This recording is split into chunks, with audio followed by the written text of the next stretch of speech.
Good morning and welcome to Gough Square Live. I'm Bradley Say. I'm here with Kevin de Haan, who is going to be talking about the Competition and Markets Authority's investigation into online gambling. Kevin is one of the leading silks in gambling law, and for those of you who know anything about gambling, requires no introduction whatsoever. We're not going to be able to have a live chat today. If you've got any questions, could you send the questions to the following email address, and we'll deal with it at the end. The address is goughsquarevl@gmail.com. Thank you. Kevin. Thanks, Bradley. Good morning, everyone. We're going to present you with a series of slides in a moment, and those will be the headings for the topics that I'm going to cover this morning. But we're going to be covering, obviously, the CMA's investigation, which is now moving into its final stages. We're expecting important announcements next month, a bit like Brexit, really. There's an announcement on the table imminently, so we're going to hear about that next month. But I'm going to look at the history, what the CMA's been looking at, and what the implications are for the industry. So could we have the first slide up? It'll go in a moment. Good. Okay. You can see from that the first slide deals with the key dates and the background. I'm going to add one or two dates to that because things have moved on again since it was prepared. Basically, the consumer is at the centre of gambling regulation. I think probably for the first time in the history of gambling regulation. Now, it's a strange state of affairs, really, because one would have expected the consumer to be there in the middle since day one, but that hasn't always been the case. And certainly in the years that I've been involved with gambling regulation, the consumer has been almost a kind of Cinderella of the system, which has focused on the operators. It's focused on certain types of consumer, obviously the vulnerable, children and so on. But I really think for the very, very first time we're seeing a focus now on the average consumer. In other words, what English and EU law treats as the average consumer. That is not someone who's particularly vulnerable, not someone who is not of full age, but the average consumer who is reasonably well informed, reasonably circumspect, and does actually take a step back and look at the material placed before her or him before he's taking a transactional decision.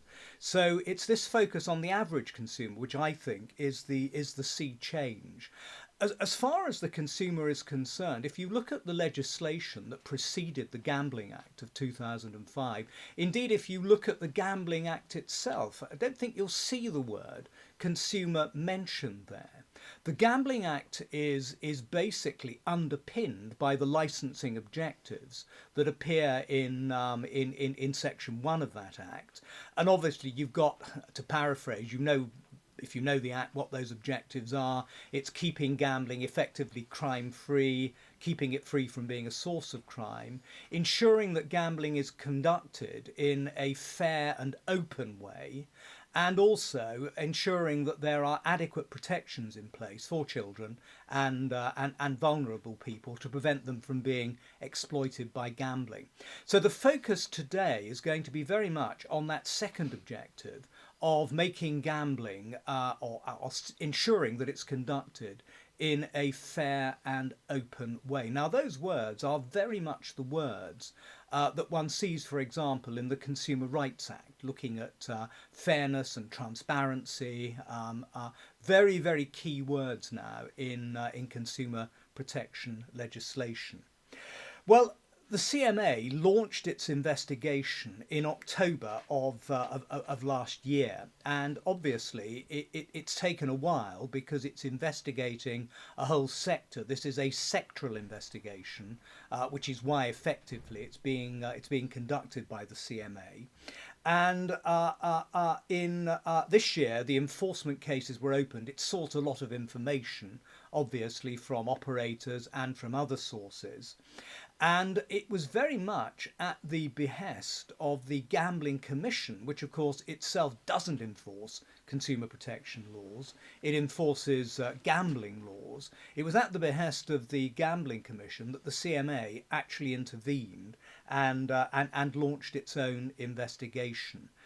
Now, when you looked at the slide, it looked as though the next key date was going to be next month, but in fact, there's been another date inserted, which is in fact it was the 21st of November, when George Lusty, who is the project director at the CMA, made a very important speech at the Gambling Commission's conference on raising standards in gambling. And he really set the tone now. He gave a progress report, an update, as to how far the Gambling Commission had got. And I think what one will see is the result of the investigation being published next week in December, certainly one hopes, early in the month. And then, based on what the CMA comes up with, we will see what action the operators are required to take. So what prompted it? Well, what prompted it was, in fact, a rise in consumer complaints over the years. In addition, there was a very, very powerful pressure group called Justice for Punters. And obviously, the Gambling Commission had itself been receiving complaints, and something had to give, and the investigation was launched. Could we move to the second slide, please?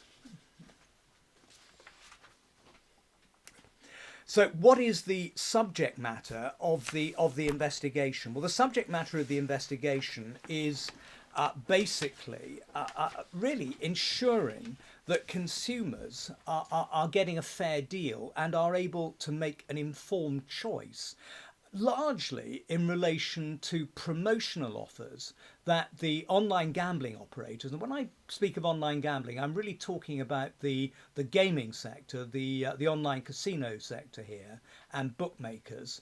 And basically, we're looking at several areas where complaints have been received and where the CMA has focused its attention.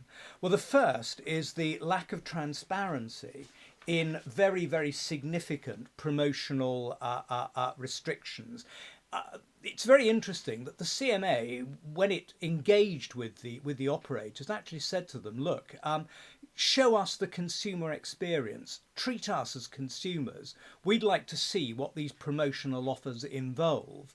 And so they sat down with the operators, and the upshot was that even the CMA, with all of its knowledge and understanding of consumer law, was baffled by some of the promotions that were on offer, what they had to do, what restrictions were placed on them. So if the CMA were baffled, I think they reached a fairly rapid conclusion that the average consumer, who wouldn't have the level of knowledge that they have, would likewise be baffled. So informed choice is really important, and the things that they were looking at were restrictions, for example, on being able to withdraw money from gameplay with their own funds, because with these promotional offers, what very often happens is that the funds that are, I'm going to say, given to the consumer to gamble with as part of the promotion become commingled with the consumer's own deposited funds, with their own money, and it's sometimes very difficult to separate them out. So what the CMA was concerned about was that there were restrictions being imposed on the use that the players could make of their own deposited funds before restrictions, wagering restrictions or wagering requirements imposed by the promotion had in fact been fulfilled. And they've taken the view that that really was not being made clear to customers, and indeed stopping them gambling with their own funds was very much beyond the pale, was unfair, and really would have to stop. So what the CMA has said is that the action that they would expect to see taken by the operators would be to ensure that all significant conditions are brought to the attention of consumers in a clear, timely, intelligible, unambiguous, transparent, non-misleading and prominent manner. It's a bit of a mouthful to swallow, but all it really means is making sure that consumers can understand what the promotions entail, and therefore make an informed decision as to whether they want to actually participate in those promotions or simply put them to one side and carry on playing with their own funds. And the CMA is very anxious to ensure that those are brought to the attention of consumers in the manner that I've indicated. Also, they're very concerned about restrictions on withdrawing a consumer's own deposit funds. In other words, it's not just a question of having restrictions on bonus winnings, but being able to withdraw the winnings that they've actually accrued on the basis of their own deposited funds. Withdrawing free bets, well, obviously one needs to know what restrictions there will be on actually withdrawing free bets or reducing their value, because one of the complaints that's been made is that someone actually places a bet in terms of a promotion and then suddenly finds that that free bet has either been withdrawn, or what they're actually going to get is different from what they thought they were going to get when they initially entered into the transaction. So again, that's another area where there is concern. Other concerns relate to compulsory publicity. Obviously, if you win the national lottery, you have an option as to whether you have publicity or not. Very often with these promotions, there was no option at all. If you won, then your personal data could be shared with others or generally, and that was something that the CMA thought might well involve breaches of data protection law. So very, very key concerns there, that there were criminal offences being committed, both certainly under the Consumer Protection from Unfair Trading regulations, and obviously that there were breaches of the Consumer Rights Act of 2015. Now, obviously, if that is correct, then we have a situation where gambling may be seen, it's regulatory crime, but it's crime, may be seen there as a source of criminal activity, which goes against the grain of the first gambling objective, and also in relation to the second licensing objective, means that gambling is not being conducted in anything like a fair and transparent way. Slide 3, please. Well, the CMA, what does the CMA do, and what is the likely result of this? Well, the CMA has very, very broad powers, but those powers, and if you go and look at the CMA's strategic approach to enforcement, it's a published document that you can download from the CMA's website. There is obviously there a great deal of information about the role that the CMA plays. There's obviously a dividing line between the CMA and the Trading Standards Service, because to an extent their powers overlap. But basically the CMA's role is a strategic one. In other words, it will only intervene where malpractice is perceived to be widespread in a particular market.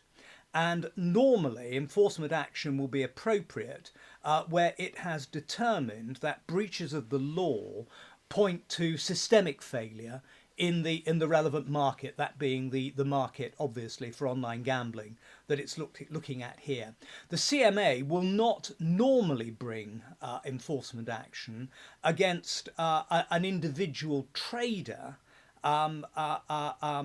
unless that might be seen as setting an objection or setting a lesson, an object lesson to the sector as a whole.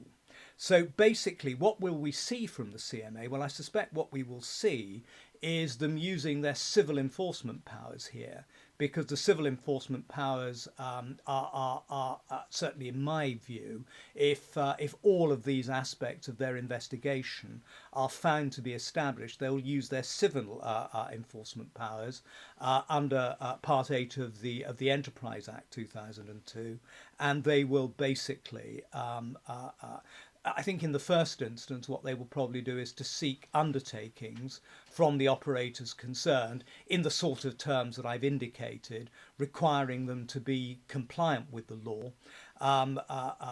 If then those undertakings are not given, or at some later stage they're broken, they can then proceed to formal enforcement action.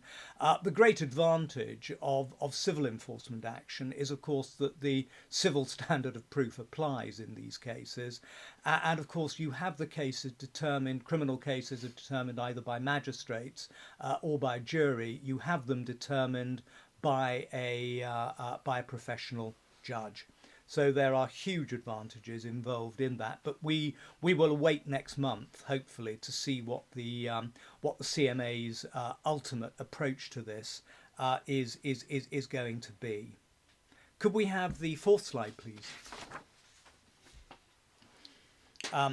I've dealt with some of the items on that already in terms of the action that can be taken. I don't think I really need to say any more about that. So really, to wind up now, we can see where the CMA is coming from. I think that this probably presages a bold new world of consumer protection in the gambling sector. The Gambling Commission also last week published its own strategy for 2018 to 2021, which is directly targeted at making gambling fairer and safer. And consumer protection is absolutely central to that strategy. So I think that the consumer will now be going to the ball, a Cinderella no more, but will be absolutely at the centre of gambling legislation. And I think watch this space, because I suspect that this action that's being taken by the CMA may well be a microcosm of action that will be taken in the future. What role trading standards will play will be very interesting to see. Whether trading standards will actually start playing a role themselves in enforcing individual consumer protection norms in relation to local breaches, if there are such breaches within their sector. Well, again, watch this space. We will have to wait and see. But I suspect that the approach towards consumer protection will be significantly more aggressive in the future than it has been in the past. Thank you. Well, thank you very much, Kevin. That's absolutely fascinating stuff. We had a question a little while ago from Stephen from Aberdeenshire Council, who wanted to know whether we'd be dealing with the recent controversy over microtransactions and video games. Have you anything to say about that? Yeah, well, Stephen, thank you very much. I think that the difficulty with the question was that it was kind of outside the scope of the broad sort of thrust of this particular broadcast, which was focused on the CMA's action. But what it has done, it's girded our loins to actually plan in the near future a separate Gough Square Live on that very topic, because it's raised some very, very important points. I mean, obviously, if everyone's been following what's been happening to Bitcoin this week, it's on some exchanges past the $10,000 barrier. And of course, what digital currencies have huge implications for the future of online gambling, and huge implications both for regulators and for operators, because of course the use of digital currencies enable microtransactions of the sort that Stephen identifies to be made with much greater ease than is the case now using fiat, using conventional currencies.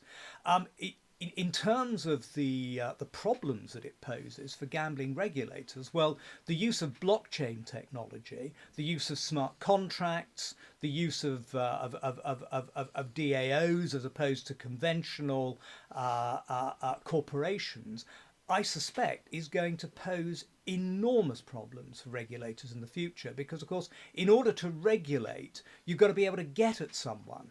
And if you don't know who the person is, it is very, very difficult. And again, I think we're all going to have to learn new tricks because this technology is a true game changer in the future. And again, it is moving on a pace. Part of the problem with this is that the Gambling Act 2005 was always trumpeted in those early optimistic years as being future-proof. I think what it's actually shown is that there is no legislation that is future-proof. The industry will always be 2 or 3 steps ahead of the law, and I think nothing illustrates that better than what is happening now with blockchain. I struggle to see how conventional regulatory models will cope with that in the future, and we're really going to have to disabuse ourselves of those models, go back to the drawing board potentially, and rethink. Thank you very much. We don't seem to have any other questions, but I've got a question if you don't mind. Of course. Do you think the increased regulation and involvement of the CMA is something that's going to favour the larger players and push the smaller players out? Well, there is always that worry. I mean, obviously, the big players have huge market clout. Yeah. One of the worries always about regulation, because one of the CMA is has taken I think, a very pragmatic approach to this. It said, look, we fully understand that consumer choice is very important, and what we don't want to do, we don't want to limit that choice, but we don't want to see consumer protection subsumed to choice, yeah, which is one of the worries that obviously there's always a kind of disconnect. There is a pulling apart of those two objectives to an extent. And obviously one of the worries always about regulation, and particularly with online regulation, because there is a whole world out there that at the moment can't be regulated because particularly blockchain is going to make this even more poignant as more and more blockchain operations come on tap. But part of the problem is that people will always be subject to the blandishments of other operators in unregulated jurisdictions, and will they be pushed in that direction? No one knows. There was certainly when the Gambling Act was amended in 2014 to require operators who were providing services from jurisdictions outside the UK but were servicing the UK consumer market to obtain licenses from the Gambling Commission. One of the concerns was that that would simply push people into the hands of unregulated operators. The extent to which that's happened, well, I don't know at the moment, but there is always that worry. But no one, I suppose, should have to apologise for enforcing basic consumer protection norms, and if those are shown to have been broken, and if it ever comes to it, a court so rules, well, obviously consumer protection is absolutely at the heart of this and vital. Kevin, thank you very much. This is absolutely fascinating stuff, and thank you for watching. I should say the next episode will be on Thursday the 14th of December at 11 a.m. We have a Christmas special with Jonathan Kirk and Robin Kingham, who will be talking about the latest developments in primary authority.